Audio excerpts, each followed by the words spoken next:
UP सरकार और कुछ मीडिया समूह जिस सोशल ट्रेड और उसके मालिक अनुभव मित्तल पर 37 अरब रुपए की ठगी का आरोप लगाकर उसे नटवर लाल बता रही है, यह हजारों निवेशक की भीड़ उसी का जवाब है।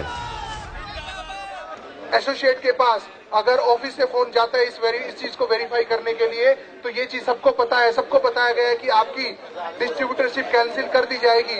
ये सबको पता है, सबको पता है। प्लीज सब लोग ऊपर हाथ करके इस चीज को सपोर्ट करें। आप बताएं, ये सबको पता है। आपने आजाद भारत में शायद ऐसा पहली बार हुआ होगा कि किसी कंपनी के पक्ष में निवेशक सड़कों पर उतर आए हों, लेकिन पीड़ित यानी ठगी के कथित शिकार लोग कहीं नजर न आ रहे हों। ऐसे में सवाल उठना लाजमी है कि आखिर ठगी हुई तो किसके साथ। ये पहले इतिहास के अंदर ऐसी कंपनी बनेगी और पहली कंपनी हुई है जिसके इन्वेस्टर उनके साथ खड़े हैं, और हम सब लोग 12 लाख लोग हैं, हम लोग 1 लाख लोग नहीं हैं। अनुभव मित्तल जी ने कई लोगों को जिंदगी जीने के लिए सपने दिए हैं, उनके सपने पूरे किए हैं। गवर्नमेंट को कब से हमारे पैसे की चिंता नहीं, कौन से गवर्नमेंट ने आके हमें आज तक नौकरी दी और रोजगार दिया।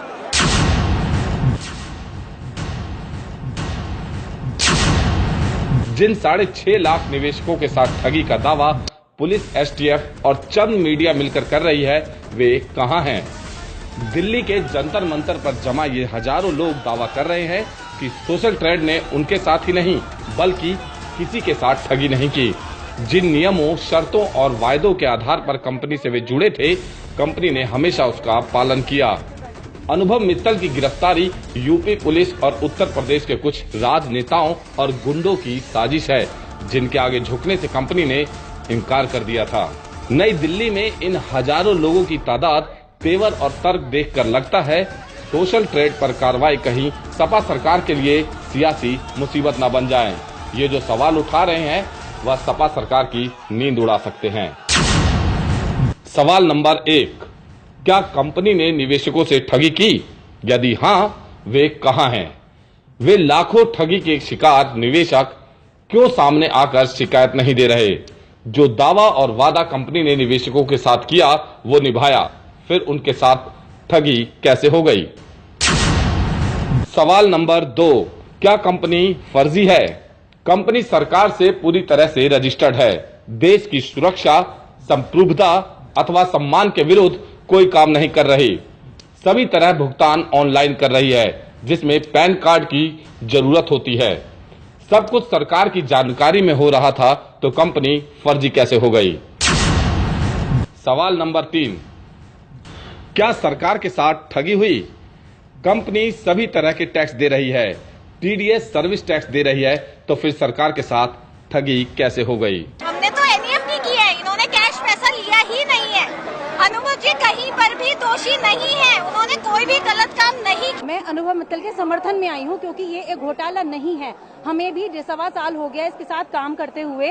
घोटाला उसको कहते हैं जब बंदा पैसे ले ले या सरकार से किसी से पैसे ले ले, उसके बाद भाग जाए। पहली बात तो भागा नहीं था, ऑफिस में था, अपनी जगह पे मौजूद था, इसकी वेबसाइट पे काम चल रहा था, और अगर पैसे नहीं भी आ रहे थे तो वहाँ से अपडेट्स आ रहे थे कि पैसे इस वजह से नहीं आ रहे हैं और इस तारीख को आपके पैसे आ जाएंगे। सोशल ट्रेड पर आरोप है कि वह पेज लाइक कराने के नाम पर ठगी कर रही थी, जबकि सोशल ट्रेड निवेशकों का कहना है कि अधिकतर निवेशक अपनी वेबसाइट, ब्लॉग अथवा अपने प्रोडक्ट को लाइक करवाते थे, ना कि अपने फेसबुक खातों को। मैं दिल्ली से आया हूँ, मेरी सोशल ट्रेड में आईडी लगाई गई है। मैंने कोई आईडी पैसा कमाने के लिए नहीं लगाई है, मेरा अपना एक ऑनलाइन बिजनेस है, उसको प्रमोट करने के लिए मैंने आईडी लगाई गई है। और उन्होंने हमें ये नहीं कहा था हम आपको पैसा देंगे, उन्होंने ये बोला हम आपकी ये सोशल ट्रेड साइट को ऊपर लेकर आएंगे इसके अंदर।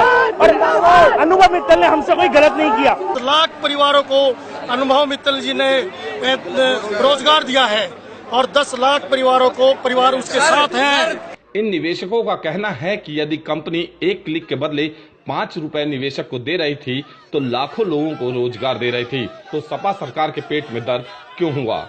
यदि कहीं कुछ गलत लग भी रहा था तो गिरफ्तारी से पहले पूरी जांच होनी चाहिए थी, जो नहीं हुई। यूपी पुलिस ने अपने ही विभाग के एक कर्मचारी को शिकायतकर्ता बनाकर कार्रवाई कर डाली और कंपनी के खिलाफ साजिश रची। डेढ़ साल से कंपनी चल रही थी तो 1.5 साल से क्यों नहीं आवाज उठाई गई? एकदम इलेक्शन से पहले क्यों एकदम आवाज उठाई गई और एसटीएफ की टीम ने आके 2 दिन में एकदम बंद कर दिया? क्या चाहती है अखिलेश सरकार? एक तरफ सरकार सब कुछ डिजिटल कर देने का ढोल पीट रही है, तो वहीं डिजिटल माध्यम से सेवाओं अथवा उत्पाद का प्रचार करने वाले कारोबार करने वालों को हतोत्साहित कर रही है। इन हजारों निवेशक प्रदर्शनकारियों ने इस मामले में ईमानदारी से जांच करने की मांग करते हुए चेतावनी दी है कि यदि सोशल ट्रेड के साथ न्याय नहीं किया तो वे जेल भरो आंदोलन करेंगे, देश भर में रक्तदान करेंगे।